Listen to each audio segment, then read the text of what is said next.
Hello everyone, welcome to my YouTube channel once again. I hope आप सबने कल की वीडियो जरूर देखी होगी। अगर नहीं देखी है तो प्लीज रेफर कीजिए कल की वीडियो ऑल्सो, क्योंकि वो एक बेसिक कंसेप्ट से रिलेट कर रही थी जो कि वेरी इंपॉर्टेंट थी। जैसा कि टाइम वेस्ट ना करते हुए कल मैंने आपको बताया ही था कि हम कल क्या पढ़ने वाले हैं। हम रेजिडेंशियल स्टेटस पढ़ने वाले हैं। जी हाँ, रेजिडेंशियल स्टेटस जो कि बहुत इंपॉर्टेंट रहने वाला है आप लोगों के लिए, क्योंकि एग्जाम पॉइंट ऑफ व्यू से बहुत इंपॉर्टेंट है। Residential status and scope of income, कि किस रेजिडेंस के हाथ में कौन सी इनकम टैक्सेबल होगी, किस रेजिडेंस के हाथ में कौन सी इनकम टैक्सेबल होगी। अब एक बात बताइए, रेजिडेंशियल स्टेटस समझाने से पहले मैं एक चीज आपसे पूछना चाहूंगी, क्या आप किसी भी पर्सन को कहेंगे और कंपेल करेंगे कि आके टैक्स दे दीजिए? ऐसा नहीं होगा। टैक्स लगाने के लिए एक इंसिडेंस ऑफ टैक्स चाहिए। तो गवर्नमेंट क्या कहती है, इंसिडेंस ऑफ टैक्स के लिए आपको रेजिडेंशियल स्टेटस देखना जरूरी है। टैक्स इंपोज करने के लिए रेजिडेंशियल स्टेटस देखना जरूरी है कि आप बता पाए कि किस पर्सन के हाथ में कौन सी इनकम टैक्सेबल होगी। सबसे पहले आप ये याद रखिए, जो सेक्शन है वो सेक्शन 6 के अंडर रेजिडेंशियल स्टेटस को डिटरमिन किया जाता है। सेक्शन 6 में जहां भी सेक्शन कोट करूं समझ जाइएगा कि इनकम टैक्स एक्ट 1961 के सेक्शन की बात हो रही है। तो रेजिडेंशियल स्टेटस कैसे डिटरमाइन होगा? As per section 6 of income tax act.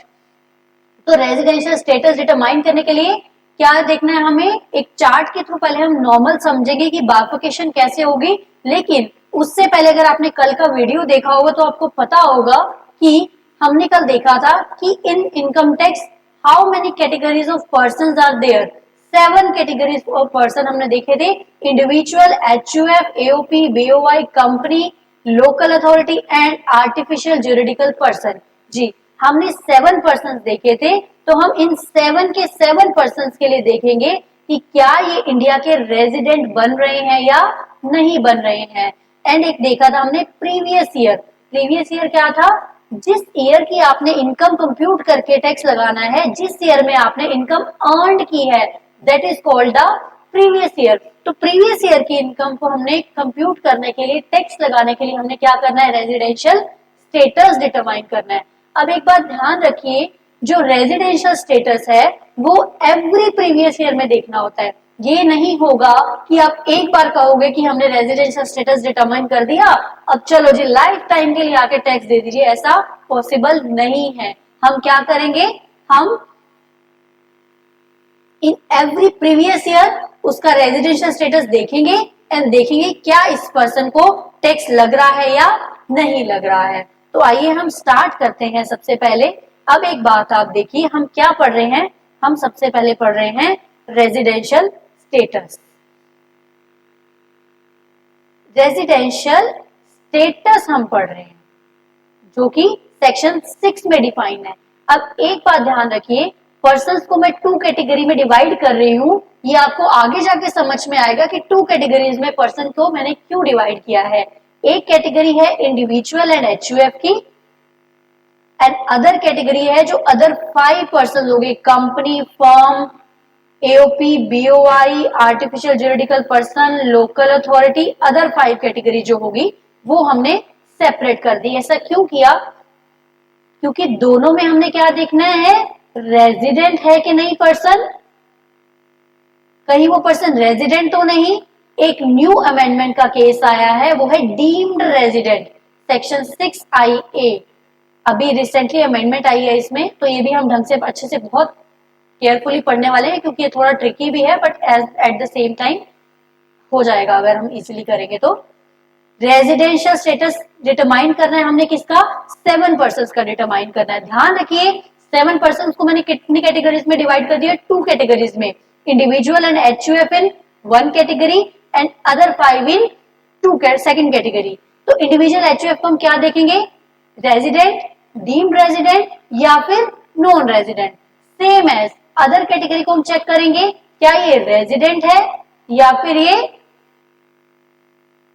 Non resident है। अब आप कहेंगे इसमें भी रेजिडेंट चेक किया, इसमें भी नॉन रेजिडेंट चेक किया, तो आपने कैटेगरी को बाइफरकेट क्यों किया? जस्ट वेट, क्योंकि इंडिविजुअल और एचयूएफ के केस में हम क्या करेंगे? रेजिडेंट को भी फर्दर बाइफरकेट करेंगे। R and OR and second category is R and NOR. हमने क्या किया, हम क्या करने वाले हैं यहाँ पे, सबसे पहले देखिए रेजिडेंट को हम कैसे डिफाइन करेंगे।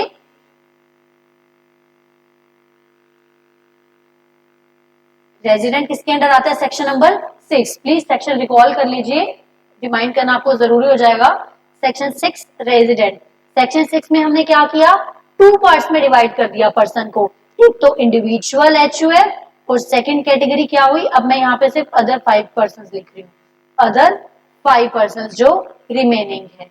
ठीक है, इंडिविजुअल HUF क्या हमने करना है, या तो ये रेजिडेंट होगा, या ये डीम्ड रेजिडेंट होगा, या फिर ये नॉन रेजिडेंट होगा। नाउ अदर 5 पर्सन किस कैटेगरी में जाएंगे, resident as well as non resident. But हमने क्या कहा है, मैंने ये 2 कैटेगरीज को बाइफरकेट क्यों किया है, मैंने इन कैटेगरी को बाइफरकेट इसलिए किया है क्योंकि इंडिविजुअल HUF के केस में जो रेजिडेंट है वो फर्दर 2 कैटेगरीज में और डिवाइड होगा, that is resident and ordinarily resident, and second case is resident and not ordinary resident. Resident तो है बट वो नॉट ऑर्डिनरी रेजिडेंट है हमारे लिए। ठीक है, तो हम स्टार्ट करते हैं इसको सेक्शन 6 के अकॉर्डिंग। सबसे पहले हम क्या देखेंगे, सबसे पहले हम केस वाइज केस पढ़ेंगे, पर्सन वाइज पर्सन। सबसे पहले हम स्टार्ट करते हैं इंडिविजुअल का रेजिडेंशियल स्टेटस कैसे डिटरमाइन करना है। क्या करेंगे हम, किसी इंडिविजुअल का रेजिडेंशियल स्टेटस कैसे डिटरमाइन करना है। आप ध्यान रखिए, किसी भी इंडिविजुअल का अगर रेजिडेंशियल स्टेटस डिटरमाइन करना है तो आपको कुछ बेसिक्स कंडीशंस दी गई हैं, 2 बेसिक्स कंडीशंस दी गई हैं। सेक्शन 6 सबसेक्शन 1 के अकॉर्डिंग क्या दी गई हैं, 2 बेसिक्स कंडीशंस दी गई हैं। अगर आप 1 आउट ऑफ 2 कंडीशंस फुलफिल कर लेते हो, ध्यान रखिए ये 2 कंडीशंस में से दोनों में से any of the basic condition आप फुलफिल कर लेते हो तो आप अगर इंडिविजुअल हो तो आप इंडिया के रेजिडेंट बन जाओगे। ठीक है, आप क्या बन जाओगे, इंडिया के रेजिडेंट बन जाओगे। तो क्या इंडिया के रेजिडेंट बनने के लिए दोनों बेसिक कंडीशन पूरा करना जरूरी है, नहीं, हमें सिर्फ basic 1 any of the basic condition fulfil करना जरूरी है। चलो देखते हैं अब ये बेसिक कंडीशन क्या है। फर्स्ट कंडीशन क्या है, सेक्शन 6 सबसेक्शन 1 के अकॉर्डिंग फर्स्ट कंडीशन क्या है, फर्स्ट कंडीशन ये कहती है अगर कोई पर्सन, इन केस कोई इंडिविजुअल, हम इंडिविजुअल पढ़ रहे हैं ना अभी, तो कोई भी इंडिविजुअल इंडिया का रेजिडेंट कब माना जाएगा, जब वो इन प्रीवियस ईयर मैंने आपको बताया था हमारे लिए प्रीवियस ईयर कौन सा हो गया, 2021। अगर वो इन previous year 182 days or more India में स्टे करता है। ठीक है, अगर वो 182 डेज और मोर इंडिया में स्टे करता है तो वो क्या हो गया, रेजिडेंट माना जाएगा एज पर सेक्शन 6 सबसेक्शन 1 की फर्स्ट कंडीशन के अकॉर्डिंग। ठीक है, वो क्या माना जाएगा, रेजिडेंट माना जाएगा। In case first condition fulfil नहीं होती है तो हमें सेकंड कंडीशन चेक करनी है। अब आ जाता है सेकंड कंडीशन क्या है, सेकंड कंडीशन है अगर कोई पर्सन, मान लो प्रीवियस ईयर में वो 182 डेज नहीं था, सेकंड कंडीशन क्या कहती है, वो प्रीवियस ईयर में एटलीस्ट 60 डेज होना चाहिए इंडिया में, मतलब वो 2021 में एटलीस्ट 60 डेज के लिए इंडिया में रेजिडेंट होना चाहिए। प्लस मैं बार बार बोल रही हूँ प्लस मींस एंड, ये both the condition simultaneously. Second condition में 2 चीजें इकट्ठी देखनी है, एक साथ क्या देखना है, 60 डेज वो होना चाहिए इन previous year and 365 days or मोर होना चाहिए इन preceding 4 previous year. Preceding 4 previous year कौन से हुए, ये हुआ preceding 4 immediately preceding 4 previous year, मतलब प्रीवियस ईयर के भी इमीडिएटली 4 वाले साथ, प्रीवियस ईयर को कैलकुलेट नहीं करना है, इमीडिएटली प्रीसीडिंग, देखो नाम क्या है, इमीडिएटली प्रीसीडिंग प्रीवियस ईयर, जो प्रीवियस ईयर था उसका इमीडिएट पीछे वाले 4 साल, तो हमारा प्रीवियस ईयर कौन सा था 2021, तो इमीडिएट प्रीसीडिंग कौन सा हो जाएगा 1920। ऐसे ही ये 4 ही हमारे हो जाएंगे इमीडिएटली प्रीसीडिंग प्रीवियस ईयर। तो हमने क्या पढ़ा कि किसी भी पर्सन को, इंडिविजुअल को अगर रेजिडेंट बनना है तो any of the 2 basic condition satisfy करनी होंगी। Any of the 2 basic condition कौन सी हुई, नंबर 1 कंडीशन क्या कह रही थी, आप एटलीस्ट 182 डेज और मोर रहते हो इन the previous year in India में। मतलब अगर आप इंडिया में 182 डेज और मोर रुके हो प्रीवियस ईयर में तो फर्स्ट कंडीशन फुलफिल हो जाएगी। और सेकंड कंडीशन क्या कहती है, इन केस आप 182 डेज और मोर नहीं थे तो एटलीस्ट 60 डेज होना चाहिए इन प्रीवियस ईयर।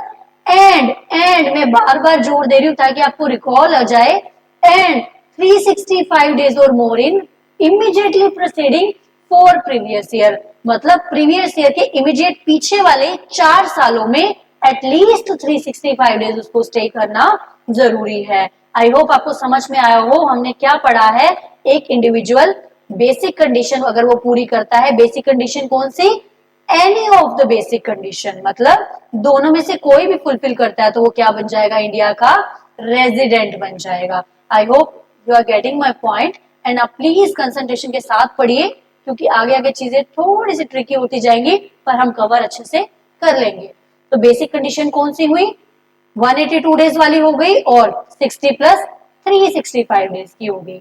अब एक बात बताइए, आपके मन में क्वेश्चन आ रहा होगा क्योंकि बहुत सारे स्टूडेंट डाउट पूछते भी हैं, क्या सभी के लिए हमें यही चेक करते रहना हर बार? Answer is no. General answer is yes but in every case it is no. क्यों? क्योंकि 2 कैटेगरीज ऑफ पर्संस हमें दिए गए हैं। क्या दिया गया है? 2 कैटेगरीज ऑफ पर्संस हमें ऐसे दिए गए हैं जिनके लिए सेकेंड कंडीशन फुलफिल नहीं करना है। You have to check only 182 days वाला कंडीशन। मतलब अगर वो फर्स्ट बेसिक कंडीशन को फुलफिल करेगा तो वो क्या बन जाएगा, रेजिडेंट बन जाएगा। इन केस वो सेकेंड बेसिक कंडीशन हमने चेक ही नहीं करनी है। लेकिन कौन सी वो 2 कैटेगरीज है अभी हम वो पढ़ेंगे। आपको याद हुआ कि normally they are 2 basic conditions but in case 2 categories of person जो भी हमने पढ़ने वाले हैं उनके केस में क्या होगा, जो 2 कैटेगरी है उनके केस में आपको ओनली फर्स्ट बेसिक कंडीशन के बेस पे चेक करना है क्या वो रेजिडेंट बन रहा है और नहीं बन रहा है। तो फर्स्ट अभी हम देखते हैं कि 2 कैटेगरीज ऑफ पर्सन क्या है। Number one first is Indian citizen. अगर कोई इंडिया का सिटीजन है, सबसे पहले मैं आपको बता दूं इंडियन सिटीजन कौन हुआ, जो कि इंडियन सिटीजन कौन हुआ जिसको फंडामेंटल राइट्स मिले हुए हैं इंडिया में बेसिक फंडामेंटल राइट्स मिले हुए बोलते हैं इंडियन सिटीजन। तो इंडियन सिटीजन अगर वो लीव कर रहा है इंडिया को ड्यूरिंग द प्रीवियस ईयर, अगर वो प्रीवियस ईयर में इंडिया को छोड़ के जा रहा है लेकिन ड्यू टू 2 कंडीशंस, या तो वो क्रू मेंबर है ऑफ इंडियन शिप का, या तो वो क्या हुआ, क्रू मेंबर है ऑफ इंडियन शिप का, और he is leaving the India permanently for employment outside India। मतलब वो इंडिया के बाहर जा रहा है एम्प्लॉयमेंट के लिए। तो फर्स्ट कैटेगरी कौन सी हुई, इंडियन सिटीजन। अगर कोई इंडिया का सिटीजन है वो प्रीवियस ईयर में इंडिया को छोड़ के जा रहा है ड्यू टू 2 रीजंस। क्यों छोड़ के जा रहा है? First is as a crew member of Indian ship, second is and he is leaving the India due to employment outside India। Permanently वो इंडिया को छोड़ के जा रहा है ताकि वो आउटसाइड इंडिया एम्प्लॉयमेंट जनरेट कर सके। एम्प्लॉयमेंट की वजह से वो बेसिकली वो यहाँ से जा रहा है। अब हम देखते हैं सेकंड कैटेगरी कौन सी है। अगर वो कैटेगरी आपको दिखती है तो उसमें से फर्स्ट बेसिक कंडीशन चेक करनी है, सेकंड कंडीशन 60 प्लस 365 पे हमें नहीं जाना है। सेकंड कैटेगरी में आता है एक तो इंडियन सिटीजन और पर्सन ऑफ इंडियन ओरिजिन। कौन कौन हो गया, इंडियन सिटीजन और पर्सन ऑफ इंडियन ओरिजिन। ध्यान रखिए ऊपर क्या था, सिर्फ इंडियन सिटीजन की बात हो रही थी, but in second case Indian citizen और the person of Indian origin. Person of Indian origin कौन हुए, जिनका बर्थ जो है वो, जिनका पेरेंट्स या ग्रैंड पेरेंट्स का बर्थ जो है वो अनडिवाइडेड इंडिया में हुआ हो, जैसे कि होल बांग्लादेश, होल वो हो गया पाकिस्तान हो गया, तो person of Indian origin define किया हुआ है उसको। तो पर्सन ऑफ इंडियन ओरिजिन जो हो गए, ये जो 2 कैटेगरीज है वो नॉर्मली क्या है, नॉर्मली वो रिसाइड करती है आउटसाइड इंडिया। नॉर्मली ये जो पीपल है वो आउटसाइड इंडिया रहते हैं ड्यू टू बिजनेस एम्प्लॉयमेंट, और एनी अदर वोकेशन, मतलब आप अपने बिजनेस एम्प्लॉयमेंट की वजह से बाहर रह रहे थे, but during the previous year क्या कर रहे हो आप, इंडिया में विजिट कर रहे हो। ध्यान रखिए, इंडिया में क्या कर रहे हो, विजिट कर रहे हो ड्यूरिंग द प्रीवियस ईयर, तो आप ये सेकंड कैटेगरी में आ जाओगे। हमने क्या पढ़ा, सबसे पहले एक तो हो गया इंडियन सिटीजन। अगर इंडियन सिटीजन इंडिया छोड़ के जा रहा है due to two reason, which are the two reason, अगर वो as a crew member of Indian ship जा रहा है और living India for employment, permanently employment के लिए वो बाहर जा रहा है। सेकंड कैटेगरी हमने कौन सी पढ़ी, अगर कोई पर्सन इंडियन सिटीजन है और the person of Indian origin है, वो नॉर्मली तो बाहर रहता है बिजनेस के पर्पज से, एम्प्लॉयमेंट के पर्पज से या एनी अदर वोकेशन के पर्पज से, but he is visiting India. ध्यान रखिए, परमानेंटली की बात नहीं हो रही है, he is visiting India during the previous year. तो क्या हो जाएगा, ये दो कैटेगरीज के केस में हमने क्या करना है, सेकंड बेसिक कंडीशन को चेक नहीं करना है, ओनली फर्स्ट बेसिक कंडीशन के आधार पे हम इनको रेजिडेंट या नॉन रेजिडेंट बनाएंगे। तो एक बार फटाफट से देखिए हमने क्या क्या अभी तक पढ़ा। सबसे पहले रिकॉल कीजिए बिना देखे, सबसे पहले हमने क्या देखा, रेजिडेंट को टू कैटेगरीज में मैंने डिवाइड कर दिया। रेजिडेंट को टू कैटेगरीज में डिवाइड किया, individual HUF, second is other 5 person. Individual HUF कितनी कैटेगरी में बटे आगे, रेजिडेंट, डीम्ड रेजिडेंट और नॉन रेजिडेंट, और अदर 5 पर्सन किन कैटेगरी में बट गए, रेजिडेंट और नॉन रेजिडेंट। उसके अलावा ये कैटेगरीज हमने बाइफरकेट क्यों किया, क्योंकि इंडिविजुअल और एचयूएफ के केस में हमें क्या देखना पड़ता है, क्या वो रेजिडेंट एंड ऑर्डिनरी रेजिडेंट है या फिर वो रेजिडेंट तो है बट नॉट ऑर्डिनरी रेजिडेंट है। ये सब क्या है अभी हम आगे पढ़ने ही वाले हैं। आई होप आपको बेसिक कंडीशन समझ आ गई हो। बेसिक कंडीशन हमने क्या कहा था कि अगर कोई भी individual any of the two condition satisfy करता है, अभी हम किसका केस पढ़ रहे हैं, अभी हम इंडिविजुअल का केस पढ़ रहे हैं। कोई भी पर्सन अगर any of the two basic condition satisfy करता है तो वो रेजिडेंट बन जाएगा। Any of the two basic condition कौन सी थी, 6 सबसेक्शन 1 का फर्स्ट बेसिक कंडीशन क्या थी, 182 डेज और मोर वाली, और सेकंड बेसिक कंडीशन क्या थी, अगर वो प्रीवियस ईयर में तो 60 डेज रहता है but immediately preceding the 4 previous year में वो 365 डेज और मोर रहता है, तो वो रेजिडेंट बन गया। नेक्स्ट क्वेश्चन क्या था, क्या सारे पर्संस के केस में, सारे इंडिविजुअल एचयूएफ के केस में हमने बोथ द कंडीशंस को चेक करना है, नहीं। टू कैटेगरीज ऐसी हैं जिन केस में आप 60 प्लस 365 चेक नहीं करोगे, ओनली 6 सबसेक्शन 1 की फर्स्ट कंडीशन ही चेक करोगे। तो वो कौन से पर्सन थे, नंबर 1 इंडियन सिटीजनशिप वाले पर्सन। इंडियन सिटीजनशिप के जो पर्सन थे जिनके पास इंडिया की सिटीजनशिप है, वो इंडिया को छोड़ के जा रहे हैं in the previous year due to two reasons. क्या टू रीजंस थे, he is the crew member of Indian ship, अगर वो as a crew member of Indian ship जा रहा है तो, और या फिर वो लीव कर रहा है इंडिया को permanently for employment outside India, outside India employment के लिए वो इंडिया छोड़ के जा रहा है। सेकंड कैटेगरी क्या थी, इंडियन सिटीजन तो थे ही, प्लस और कौन से आ सकते हैं इसमें, पर्सन ऑफ इंडियन ओरिजिन, जो नॉर्मली आउटसाइड रहते हैं पर इंडिया में विजिट कर रहे हैं। ये दो कैटेगरी ऑफ पर्संस के लिए हम क्या करेंगे, only first basic condition check करेंगे। इनके केस में सेकंड बेसिक कंडीशन चेक नहीं करनी है। फर्स्ट बेसिक कंडीशन कौन सी है, 182 डेज और मोर वाली। आई होप आपको समझ में आ रहा होगा। अब वेरी मच कंसंट्रेटेड रहिएगा क्योंकि अभी हम अमेंडमेंट का पोर्शन पढ़ने वाले हैं।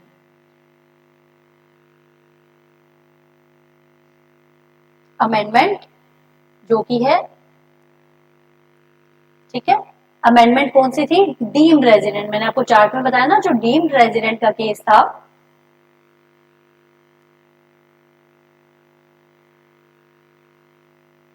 वो अमेंडमेंट था। अब ध्यान से देखिए, हमने क्या कहा, कितने कैटेगरीज ऑफ पर्संस थे, कितने कैटेगरीज ऑफ पर्संस थे, जिसमें से आपने सिर्फ वन, मतलब फर्स्ट बेसिक कंडीशन चेक करनी थी, that was two category. First was Indian citizenship जो जा रहा है, दूसरा जो इंडियन सिटीजनशिप और इंडियन ओरिजिन वाले पर्सन जो इंडिया में विजिट कर रहे हैं। अब थोड़ी देर के लिए फर्स्ट कंडीशन को भूल जाओ, सेकंड वाले पे आ जाओ। कौन से पर्सन, जो या तो इंडियन सिटीजनशिप के थे और the person of Indian origin थे। कौन से थे, या तो इंडियन सिटीजनशिप वाले थे और the person of Indian origin थे। उनके केस में उनके केस में क्या अमेंडमेंट आई है, उनके केस में कहा गया है कि आपके लिए कुछ सेकंड बेसिक कंडीशन बनाई गई है। ध्यान रखिए मैं क्या बोल रही हूँ, सेकंड बेसिक कंडीशन कुछ बनाई गई है, मतलब 60 प्लस 365 वाले की बात मैं नहीं कर रही हूँ। सेकंड बेसिक कंडीशन कुछ बनाई गई है जो कि अप्लाई होगी ओनली इन केस ऑफ आप कुछ कंडीशंस को पूरा करते हो, ओनली इन केस ऑफ आप कुछ अदर कंडीशंस को पूरा करते हो। ध्यान रखना ये सिर्फ सेकंड कैटेगरी वाले पर्संस के केस में है, आप कुछ कंडीशंस को पूरा करते हो। कौन सी हो जाएगी ये,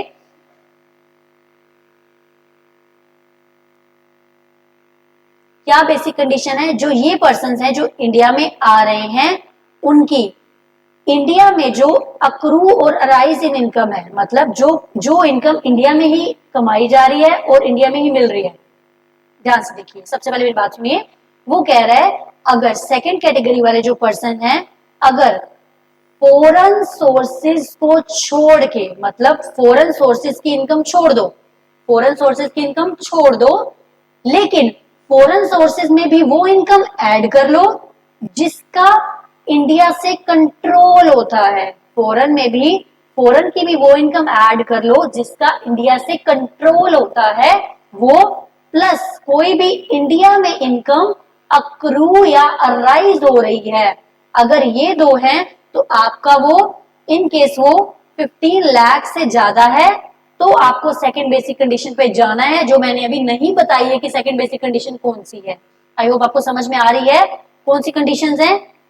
आपका सेकंड कैटेगरी वाले पर्सन जो हैं उनको क्या देखना है, उनकी फॉरेन सोर्स की इनकम को छोड़ दो, income other than foreign source, लेकिन फॉरेन सोर्स में भी वो इनकम छोड़नी है जो अक्रू और जो कंट्रोल इंडिया से नहीं है। मतलब अगर इंडिया से कंट्रोल है तो वो ले लो, अगर मैं आपको इजी लैंग्वेज में समझाऊं तो फॉरेन सोर्स की वो इनकम जो इंडिया से कंट्रोल होती है, प्लस जो इनकम इंडिया में अक्रू और अराइज हो रही है, ये दो ले लो। अगर वो 15 लाख से ज्यादा है तो आपको सेकंड बेसिक कंडीशन देखनी है। सेकंड बेसिक कंडीशन क्या है, 120 प्लस 365। ऊपर हमने क्या पढ़ा, 60 प्लस 365, मतलब प्रीवियस ईयर में 60 था और प्रीसीडिंग 4 प्रीवियस ईयर में 365 और मोर था। यहाँ क्या है, 120 days in previous year plus 365 days or more in preceding 4 previous year. I hope आपको समझ में आया है मैंने क्या बोला है। पहले, सबसे पहले हमने देखा था कि रेजिडेंट, इंडिविजुअल रेजिडेंट कब बनेगा, जब वो one of the two basic condition satisfy करेगा, या तो 6(1) की फर्स्ट कंडीशन या फिर 6(1) की सेकंड कंडीशन वो सेटिस्फाई करेगा। फिर हमने देखा कि 2 पर्सन ऐसे थे जिनको सेकंड कंडीशन नहीं देखनी है, ओनली 182 डेज वाली कंडीशन देखनी है। वो कौन थे, जो पर्सन इंडिया से जा रहे थे एज अ क्रू वाले और परमानेंट एम्प्लॉयमेंट वाले। और सेकंड वाले कौन से थे, इंडियन सिटीजनशिप वाले और इंडियन ओरिजिन पर्सन जो कि इंडिया में आ रहे हैं विजिट करने के लिए, जो कि इंडिया में आ रहे हैं विजिट करने के लिए, प्लीज ध्यान दीजिएगा, जो कि इंडिया में आ रहे हैं विजिट करने के लिए, उनके लिए कुछ कंडीशन पूरी होगी तो एक एक्स्ट्रा बेसिक कंडीशन उनको मिल जाएगी। कुछ कंडीशंस क्या थी, नंबर 1 ये कंडीशन, एक ही कंडीशन है कि आपकी जो इनकम है, फॉरेन सोर्सेज की जो इनकम है, फॉरेन सोर्सेज की सारी इनकम लेनी है, नहीं, फॉरेन सोर्सेज की हमने सिर्फ वो इनकम लेनी है जो कि इंडिया से कंट्रोल हो रहा है बिजनेस। मान लो मैंने क्या किया, वेस्ट इंडीज में जाके एक बिजनेस खोल दिया, बट उसके सारे डिसीजंस इंडिया से लिए जा रहे हैं। वहां मान लो इन केस मैंने स्विट्जरलैंड जाके एक बिजनेस खोल दिया, मैं मेरा पर्पस क्यों होगा, क्योंकि टैक्स हेवन कंट्रीज हैं। टैक्स हेवन कंट्रीज कौन सी होती हैं, जहाँ पे टैक्स या तो है नहीं टैक्स लो या फिर बहुत मिनिमल टैक्स है, तो वहां मैं जाके खोल दूंगी। तो वो कह रहा है अगर ऐसी आपके बिजनेस है जो है तो फॉरेन में बट कंट्रोल इंडिया से हो रहा है, उसकी इनकम प्लस इंडिया में हो रहे बिजनेस की इनकम, इन दोनों को टोटल करोगे, अगर वो 15 लाख से ज्यादा आता है तो आपको सेकंड बेसिक कंडीशन बना दी गई है, उसके लिए 120 प्लस 365 वाली। मान लो मेरे 4 बिजनेसेस जो हैं वो दुबई में हैं एंड 1 बिजनेस इंडिया में, ठीक है, और जो 4 बिजनेस मेरे दुबई में है उसमें से 1 ही है जो इंडिया से कंट्रोल किया जाता है, उसके सारे डिसीजन इंडिया से लिए जाते हैं, सब उसका जो है काम इंडिया से चल रहा है। तो हम किस किस का कैलकुलेट करेंगे इनकम, वो फर्स्ट का जो इंडिया से चल रहा है और एक जो इटसेल्फ इंडिया में ही चल रहा है। अगर इन दो का 15 लाख से ऊपर हो जाता है तो हम इनकी सेकंड बेसिक कंडीशन चेक करेंगे। सेकंड बेसिक कंडीशन क्या थी, 120 days in previous year plus 365 और more days in preceding 4 previous years. I hope आपको समझ में आ रहा होगा। आपने देखा होगा टाइम लगता है क्वेश्चन को एक बार समझने में, टॉपिक को समझने में, but in case you are revising again and again तो आपको बहुत इजी हो जाएगा। चलो हम फटाफट से एक बार इसको रिकॉल करते हैं। हमने क्या किया, सबसे पहले एक इंडिविजुअल को स्टार्ट किया। इंडिविजुअल क्या था, इंडिविजुअल रेजिडेंट कब बनेगा, जब वो 1 ऑफ 2 बेसिक कंडीशन को सेटिस्फाई करेगा, है ना। 1 ऑफ 2 बेसिक कंडीशन कौन सी थी, अगर वो 182 डेज और मोर रहता है इन प्रीवियस ईयर इन इंडिया और 60 डेज रहता है प्रीवियस ईयर में, 365 डेज रहता है इन प्रीसीडिंग 4 प्रीवियस ईयर में, तो वो क्या बन जाएगा, रेजिडेंट बन जाएगा इंडिया का। अब हमारा क्वेश्चन नेक्स्ट क्या था, क्या सारे केसेस में दोनों ही चेक करनी है, हमेशा चेक करनी है दोनों, नहीं। 2 पर्सन ऐसे हैं, 2 कैटेगरी ऐसे बनाई हमने जिसके केस में आपको सिर्फ 182 डेज वाली कंडीशन चेक करनी है, 60 प्लस 365 चेक नहीं करनी है। कौन से 2 कैटेगरी थे, नंबर 1 वो था इंडियन सिटीजनशिप, जो कि आउटसाइड इंडिया जा रहे हैं, in the previous year India छोड़ के जा रहे हैं 2 वजह से, as a crew member of Indian ship और एज आप परमानेंटली जा रहे हो एम्प्लॉयमेंट के लिए आउटसाइड इंडिया। ये हो गया सेकंड, इंडियन सिटीजनशिप और पर्सन ऑफ इंडियन ओरिजिन, जो कि रहते तो है नॉर्मली बाहर, ड्यू टू एम्प्लॉयमेंट हो गया, बिजनेस हो गया, कोई भी वोकेशन की वजह से आप बाहर रहते हो, पर आप विजिट कर रहे हो इंडिया में, विजिट कर रहे हो इंडिया में ड्यूरिंग द प्रीवियस ईयर, तो क्या होगा, विजिट कर रहे हो इंडिया में ड्यूरिंग द प्रीवियस ईयर, तो क्या होगा इस कैटेगरी में, ये 2 कैटेगरीज के केस में आपको क्या करना है, only first basic condition check करनी है। फर्स्ट बेसिक कंडीशन आपको याद होनी चाहिए कौन सी थी, 182 डेज वाली।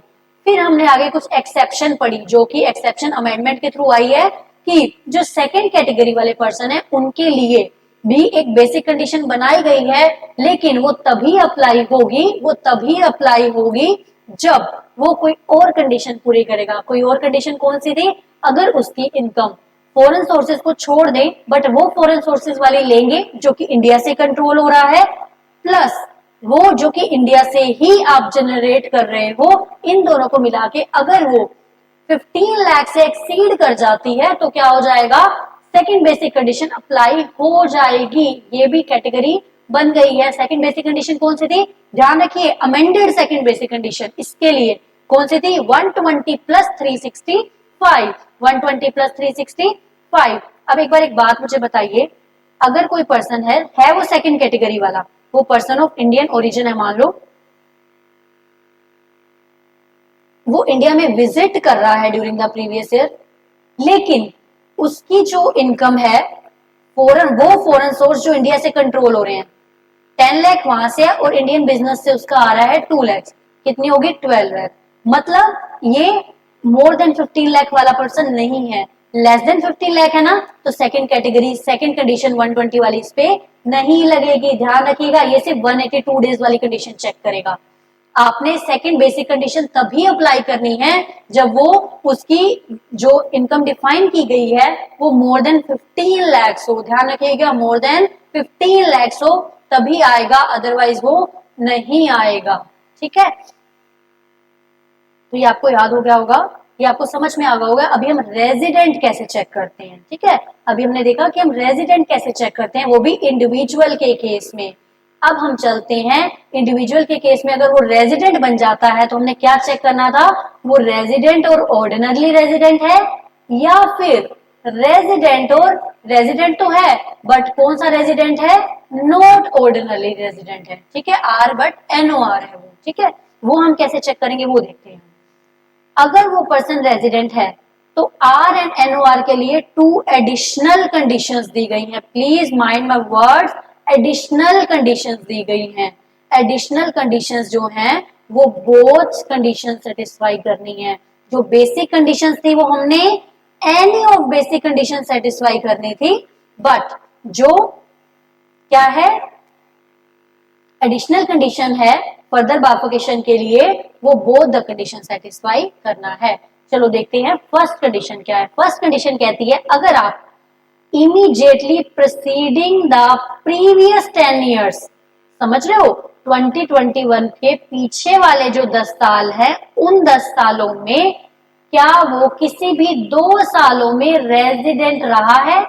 अगर वो in past 10 years of immediately preceding the previous year 2 years में वो रेजिडेंट रहना चाहिए, प्लस प्लस प्लस, मैं बार बार बोल रही हूं प्लस, कि ये भी कंडीशन होनी चाहिए। और क्या है, ये हिंदी वाला और बोल रही हूँ, मैं इंग्लिश वाला और नहीं बोल रही हूँ। एंड पास्ट 7 years में 730 डेज और मोर स्टे किया हो इंडिया में। कितना स्टे किया हो? 730 डेज और मोर स्टे किया हो। फर्स्ट कंडीशन एडिशनल कौन सी हुई? Out of 10 preceding previous year, immediately preceding previous year, तो क्या हुआ, उसको एटलीस्ट 2 सालों में 2 ईयर्स में उसको रेजिडेंट होना चाहिए। एंड हिंदी वाला और कि 730 डेज और मोर होना चाहिए in past preceding previous year के 7 ईयर्स में, वो एटलीस्ट 730 डेज वो इंडिया में रहा हो। तो ये दोनों के दोनों अगर कंडीशन हो गई तो ये क्या बन जाएगा हमारे लिए? ये resident and ordinary resident. In case कोई भी एक कंडीशन वायलेट होगी तो वो रेजिडेंट तो था, क्योंकि रेजिडेंट था तभी तो हम सेकंड कैटेगरी पे आए हैं, तो रेजिडेंट तो था बट वो नॉट ऑर्डिनरी रेजिडेंट था।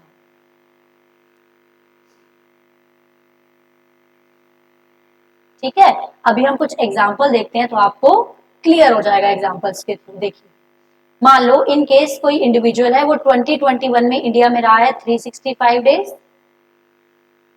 First example, second example, third, fourth example. ठीक है, 365 डेज और पास्ट 4 ईयर्स का देखते हैं। पास्ट 4 ईयर्स में ये कैटेगरी है हम जैसे लोगों की, जो इंडिया में पड़े रहते हैं हर टाइम, जिनको कहीं नहीं जाना, इंडिया में रहना। 120 डेज,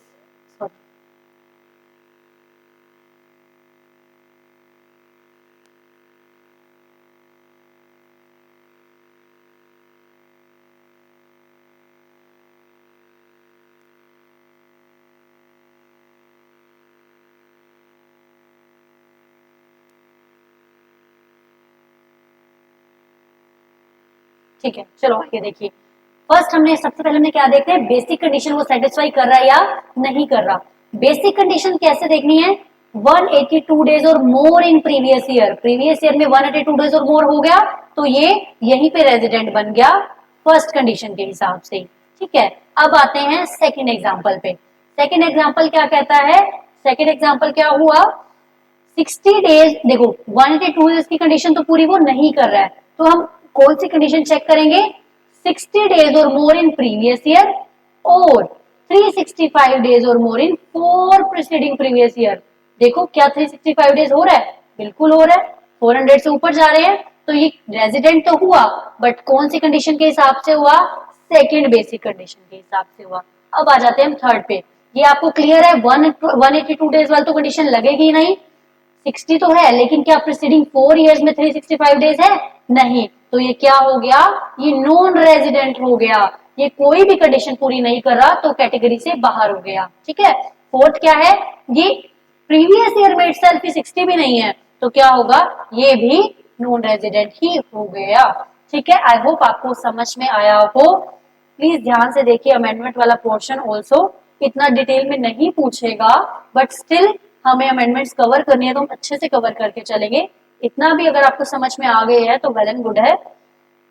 मैं आपको बार बार एक ही चीज बार बार मैं आपको कहती रहूंगी कि रिवीजन के अलावा कोई और ऑप्शन नहीं है, you can revise it again and again. हम लास्ट में 4 to 5 मिनट्स में देखना सारा कंप्लीटली रिवाइज कर लेंगे। अगर आप डेडिकेटेडली अटेंड कर रहे हैं तो आपका लास्ट वाला बहुत अच्छे से अटेंड हो जाएगा। तो आप क्या करिएगा, जब भी आपका रिवीजन करना हो क्लास में आने से पहले वो लास्ट के 4 to 5 मिनट्स देख लेना, फटाफट से रिवाइज हो जाएगा। बट तभी होगा इन केस आपने मेरा फुल लेक्चर डेडिकेटेडली अटेंड किया है तब। अभी हम इसको बुक से देख लेते हैं, उसके बाद हम वाटर ब्रेक लेंगे 1 और 2 मिनट का। देखिए हमने क्या पढ़ा, residential status. Residential status section number 6 में डिफाइन है। तो वो क्या कह रहा है, इंसिडेंस ऑफ टैक्स, किसी भी पर्सन पे टैक्स लगाने के लिए वो किस पे डिपेंड करता है, रेजिडेंशियल स्टेटस पे। तो हमने क्या देखा रेजिडेंशियल स्टेटस में, इंडिविजुअल एचयूएफ और बाकी 5 अदर कैटेगरीज। तो इंडिविजुअल एचयूएफ को किसमें बांटा, रेजिडेंट में, डीम्ड रेजिडेंट में और नॉन रेजिडेंट में। रेजिडेंट में रेजिडेंट आगे फर्दर बंट गया किसमें, आर एंड ओ आर में and R and N O R में, ठीक है। बाकी categories resident and non resident में बट गया।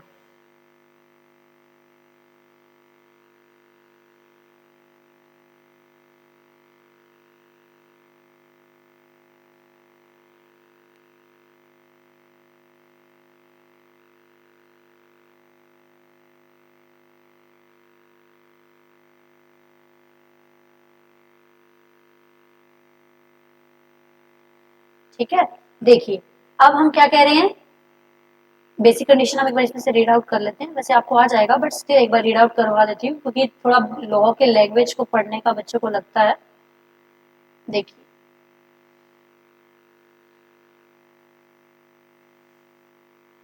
क्या है, फर्स्ट बेसिक कंडीशन क्या हुई, he has been in India during the relevant previous year 182 days or more।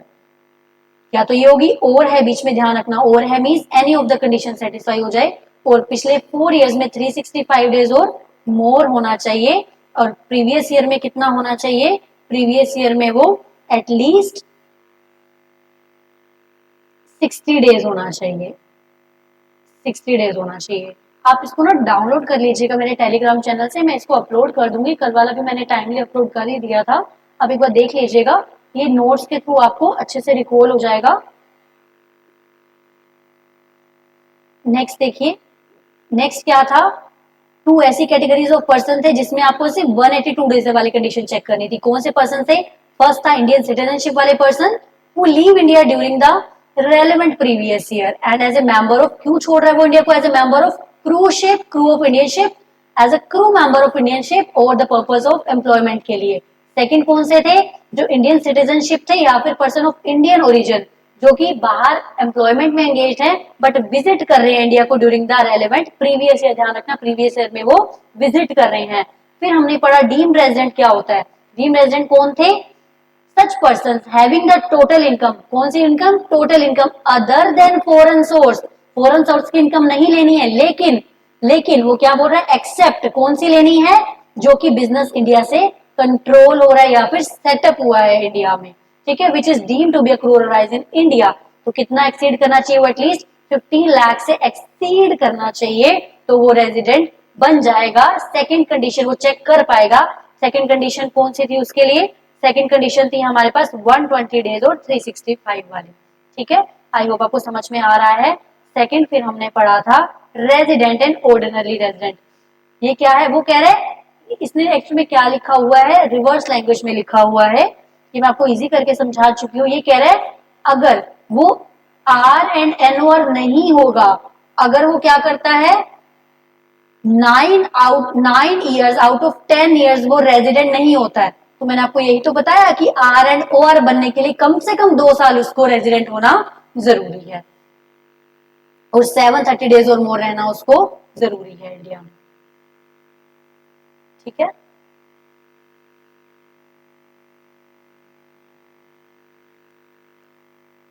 Next आ जाता है हमारे पास, चलो हम 2 मिनट का ब्रेक लेते हैं, पानी पी लेते हैं।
स्टार्ट करते हैं।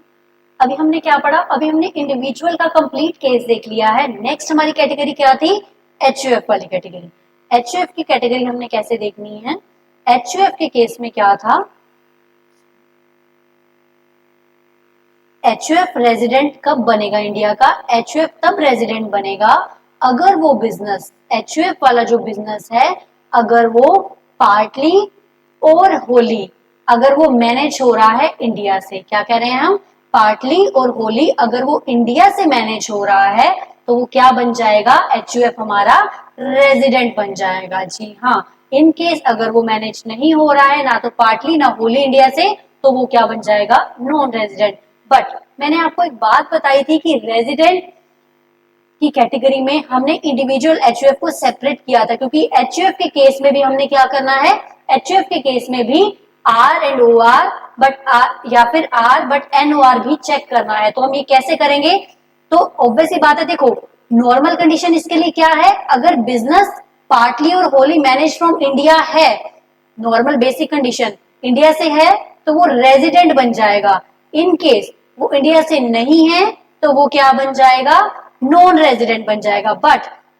बट अदर जो बेसिक अदर एडिशनल कंडीशंस थी, जो R O R but R N O R के लिए चेक करनी थी, वो कंडीशन चेक करने के लिए हमने एडिशनल कंडीशन चेक करनी थी जो कि सेम एज इंडिविजुअल है। क्या थी, 2 आउट ऑफ 10 ईयर्स आपको immediately preceding the previous year, 2 out of 10 years आपको क्या होना चाहिए, रेजिडेंट होना चाहिए।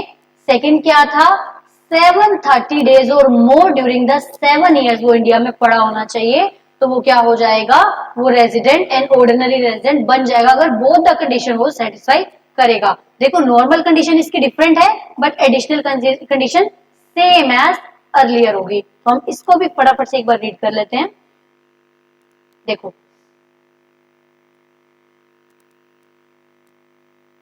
ये क्या कह रहा है,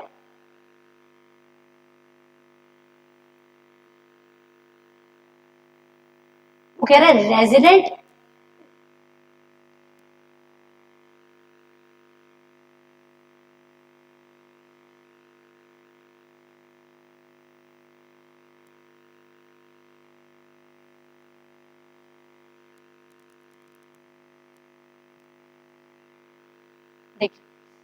जो रेजिडेंट है, एचयूएफ रेजिडेंट कब बनेगा, अगर control and management of its affair, अगर इसका जो बिजनेस है वो या तो कंट्रोल हो रहा है होली और पार्टली इन इंडिया, तो रेजिडेंट तो वो बन गया।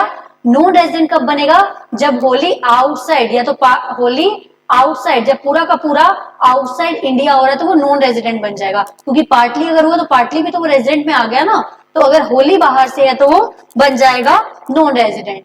सेकंड हमने देखा कि एडिशनल कंडीशन, अगर आर ओ आर चेक करना है और R N O R check करना है, कर्ता कौन होता है, जो कि होल अफेयर्स को मैनेज कर रहा है एचयूएफ के, तो कर्ता अगर एडिशनल 2 एक कंडीशन सेटिस्फाई करेगा तो एचयूएफ भी हमारा रेजिडेंट एंड ऑर्डिनरी रेजिडेंट बन जाएगा।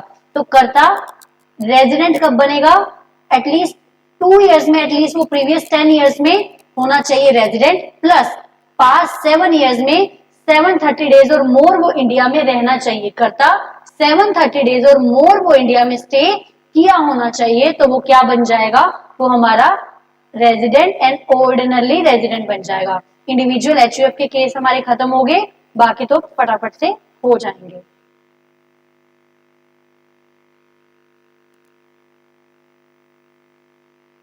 ये आप चार्ट देख लेना, ये आपको इजीली समझ में आ जाएगा।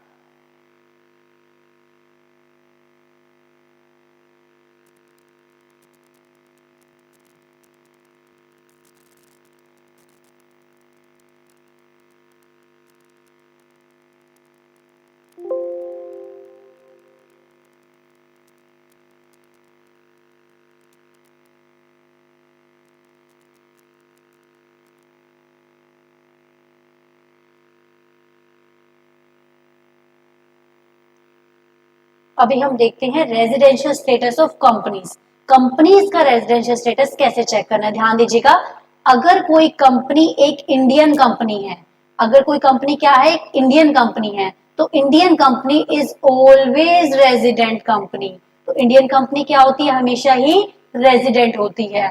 बट फॉरेन कंपनी को अगर इंडियन कंपनी रेजिडेंट बनाना है तो क्या होगा, उसका प्लेस ऑफ इफेक्टिव मैनेजमेंट क्या होना चाहिए, इंडिया में होना चाहिए। ध्यान रखिए, एक बार फिर से सुनिए, अगर इंडियन कंपनी है तो that is always resident company, but foreign company को रेजिडेंट बनाने के लिए उसका पोएम इंडिया में होना जरूरी है। पोएम क्या है, प्लेस ऑफ इफेक्टिव मैनेजमेंट।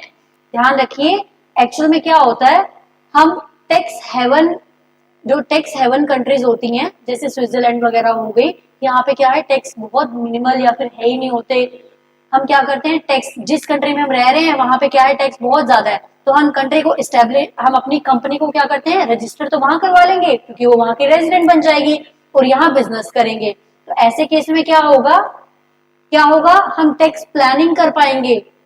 तो गवर्नमेंट कहती है कि अगर आपने चाहे फॉरेन में इस्टेब्लिश किया है, बट इन केस अगर आपका प्लेस ऑफ इफेक्टिव मैनेजमेंट वो इंडिया में है तो आप क्या बन जाओगे, रेजिडेंट इंडिया के बन जाओगे। ठीक है, अब बाकी अदर 5 बाकी कैटेगरीज जो रहेगी, जैसे कि फर्म होगी, AOP, BOI, local authority, artificial juridical person, इनके केस में सिर्फ यही चीज देखनी है कि इन केस अगर बिजनेस पार्टली और होली इंडिया से कंट्रोल हो रहा है तो वो रेजिडेंट बन जाएगी, अगर नहीं हो रहा तो वो नॉन रेजिडेंट बन जाएगी। आई होप आपको ये सब बाइफर्केशन समझ में आ गई होगी। हमने 7 के 7 पर्संस का रेजिडेंशियल स्टेटस कंप्लीट कर लिया है। एट द एंड हम एक बार इसको जरूर रिवाइज कर लेंगे, बट उसके बाद हमारा जो नेक्स्ट टॉपिक बचता है, इसके बाद हम क्लास फिनिश करेंगे। नेक्स्ट टॉपिक हमारे पास बचता है स्कोप ऑफ टोटल इनकम। आपको यहाँ पे समझ आएगा कि हमने ये बाइफर्केशन क्यों किया है। Scope of total income, scope of total income क्या कहता है, स्कोप ऑफ टोटल इनकम ये कहता है कि अगर आपकी कोई भी इनकम, कोई भी पर्सन हो, अगर वो इनकम इंडिया में क्या हो रही है, अक्रू हो रही है, अराइज हो रही है और इंडिया में आपको रिसीव हो रही है, मतलब अगर कोई भी इनकम इंडिया में कमाई जा रही है या फिर इंडिया में मिल रही है, तो कोई भी पर्सन हो, एनी ऑफ द कैटेगरी का पर्सन हो, तो वो इंडिया में टैक्सेबल हो गई। तीनों पर्सन के लिए, रेजिडेंट के लिए भी, नॉन ऑर्डिनरी रेजिडेंट के लिए भी, नॉन रेजिडेंट के लिए भी, तो तीनों की इंडिया में टैक्सेबल हो जाएगी। सेकेंड, इन केस आपकी फॉरेन इनकम जिसको हम बोल रहे हैं, फॉरेन इनकम जिसको बोल रहे हैं मतलब वो ना तो इंडिया में मिली है ना ही अक्रू और अराइज हुई है, तो अक्रू और अराइज भी इंडिया में नहीं हुई है और रिसीव भी इंडिया में नहीं हुई है, तो फॉरेन इनकम है, तो उसके लिए हमें बाइफर्केशन देखना है। उसके लिए क्या 3 कैटेगरीज हैं, एक हमने पढ़ा रेजिडेंट, ऑर्डिनरी रेजिडेंट, एक पढ़ा रेजिडेंट तो है पर वो नॉट ऑर्डिनरी रेजिडेंट है, फिर हमने देखा नॉन रेजिडेंट। देखो, अगर फॉरेन का कोई पर्सन है जो कि क्रिस गेल है, उनका वेस्ट इंडीज में अगर कोई बिजनेस है तो आप क्या कर, और इंडिया से कोई लेना देना ही नहीं है उस बिजनेस का, ना इंडिया में कमाया उससे कुछ, ना इंडिया में कुछ है, बाहर ही है, तो क्या वो उसका इंडिया में टैक्स लेने जाओगे आप, कोई बनता ही नहीं है।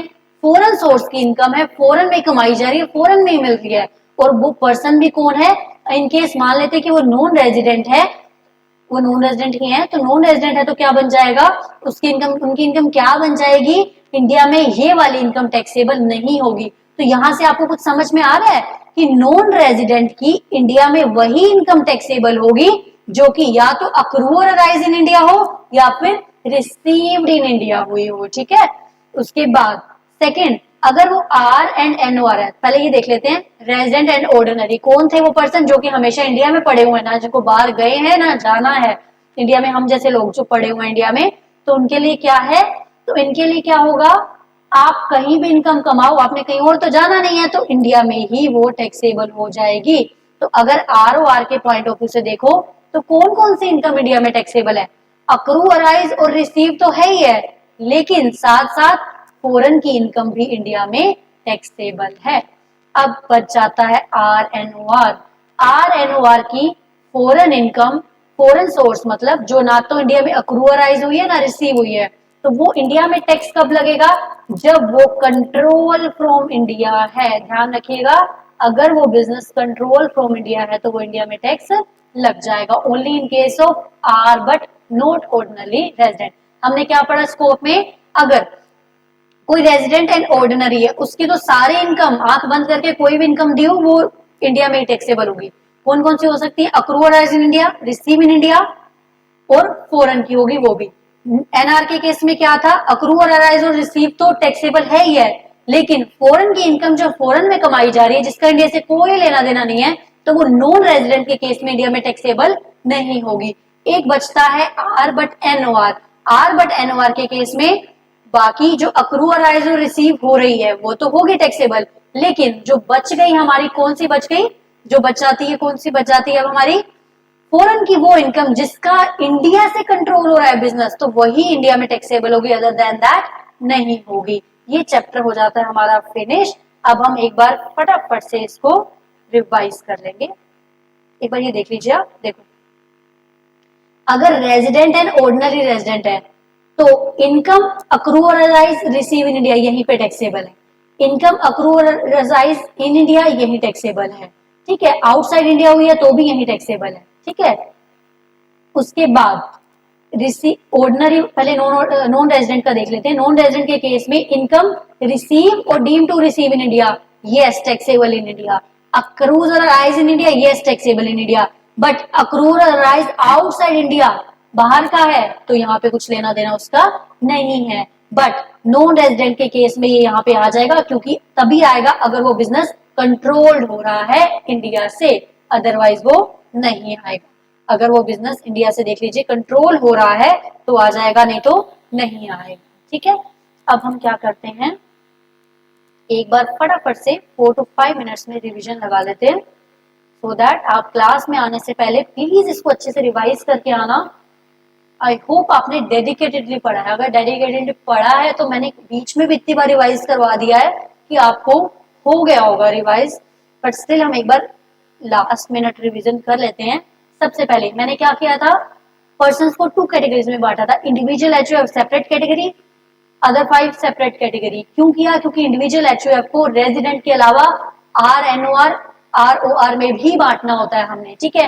सबसे पहले हम देखते हैं कि इंडिविजुअल का कैसे निकालेंगे हम रेजिडेंशियल स्टेटस। इंडिविजुअल सबसे पहले अगर कोई भी एक बेसिक कंडीशन पूरी कर देता है तो वो क्या बन जाता है? रेजिडेंट बन जाता है। एक बेसिक कंडीशन क्या थी? या तो वो प्रीवियस ईयर में 182 डेज और मोर रहता हो, या फिर 60 days or more in previous year हो, but 365 days in immediately four preceding previous year हो। ध्यान रखना 60 प्लस 365 है, ठीक है। नाउ क्या सभी के केस में आपको दोनों चेक करने हैं? 2 कैटेगरीज को छोड़ के। 2 कैटेगरीज कौन सी है जिनके केस में आपको सिर्फ फर्स्ट कंडीशन चेक करनी है? सबसे पहले पर्सन ऑफ इंडियन ओरिजिन, जो कि इंडिया से जा रहा है as a crew member of Indian ship, या फिर परमानेंट एम्प्लॉयमेंट के लिए वो बाहर जा रहे हैं प्रीवियस ईयर। सेकंड कैटेगरी कौन सी थी? इंडियन सिटीजनशिप और पर्सन ऑफ इंडियन ओरिजिन, जो कि इंडिया में आ रहे हैं विजिट पे, बाहर रहते थे किस वजह से? या तो वो एम्प्लॉयमेंट की वजह से, या प्रोफेशन की वजह से, या वोकेशन की वजह से बाहर रहते थे। तो वो क्या होगा? इन दोनों के केस में आपको सिर्फ 182 डेज वाली कंडीशन चेक करनी है, आपको सेकंड कंडीशन चेक नहीं करनी है। लेकिन डीम्ड रेजिडेंट की अमेंडमेंट क्या कहती है? आपको क्या करना है? सेकंड वाला जो पर्सन था जो कि इंडिया में विजिट कर रहा था प्रीवियस ईयर में, इंडियन सिटीजन और इंडियन ऑफ ओरिजिन वाला जो विजिट कर रहा था इंडिया में, अगर वो कुछ कंडीशन को पूरा करेगा तो उसके लिए एक बेसिक अमेंडेड बेसिक कंडीशन बनाई गई है। तो कौन सी कंडीशन पूरी करेगा? अगर उसकी इनकम फॉरेन सोर्स की इनकम को छोड़ दें, लेकिन फॉरेन सोर्स की वो इनकम लेंगे जो इंडिया में कंट्रोल हो रही है, प्लस इंडियन इनकम अगर वो 15 लाख से ग्रेटर है, वो आपका है, तो आप क्या करोगे? आपकी सेकंड बेसिक कंडीशन क्या बन जाएगी? 120 plus 365, 120 days in previous year, 365 days or more in preceding 4 previous year. तो ये हो गया हमारा इंडिविजुअल का कंप्लीट। उसके बाद इंडिविजुअल में हमने देखा था कि अगर वो रेजिडेंट बन जाता है तो ऑर्डिनरी और नॉन ऑर्डिनरी के लिए हम क्या देखेंगे? ऑर्डिनरी कब बनेगा वो? अगर वो both the additional condition satisfy करेगा। बोथ द कंडीशन कौन सी हुई? कि at least out of 10 preceding previous years, 10 preceding immediately previous year, 2 years में उसको रेजिडेंट होना जरूरी है, एंड हिंदी वाला, और 730 डेज और मोर 7 इयर्स में, वो पिछले 7 इयर्स में 730 डेज और मोर इंडिया में रहता हो, जैसे कि हम जैसे लोग जो इंडिया में पड़े रहते हैं हमेशा ही, ठीक है। अगर वो एक भी कंडीशन को वॉलेट करता है तो वो resident but not ordinarily resident बन जाएगा, ठीक है। ये हो गया हमारा इंडिविजुअल का कंप्लीट। फिर हमने देखा एचयूएफ के केस में क्या था? बेसिक कंडीशन अलग थी पर एडिशनल कंडीशन सेम थी। बेसिक कंडीशन क्या थी? बेसिक कंडीशन ये थी, अगर आपका बिजनेस पार्टली और होली इंडिया से कंट्रोल हो रहा है तो आप रेजिडेंट, अगर होली आउटसाइड है तो non resident. But additional condition के लिए कर्ता को चेक करना पड़ेगा कि कर्ता क्या वो both the additional condition satisfy करे, 210 और 730 वाली, ठीक है। उसके बाद हमने देखा कंपनी, कंपनी के केस में क्या था, company, Indian company is always resident, but foreign company तभी रेजिडेंट बनेगी अगर उसका इंडिया में प्लेस ऑफ इफेक्टिव मैनेजमेंट यानी कि पोएम है, अगर नहीं है तो वो भी होगी नॉन रेजिडेंट, ठीक है। उसके बाद अदर कैटेगरी जो भी बच जाती है उसमें क्या, रेजिडेंट तब बनेगा जब उसका बिजनेस होली और पार्टली इंडिया से कंट्रोल हो रहा है, अगर आउटसाइड हो रहा है कंट्रोल तो वो नॉन रेजिडेंट बन जाएगा, ठीक है।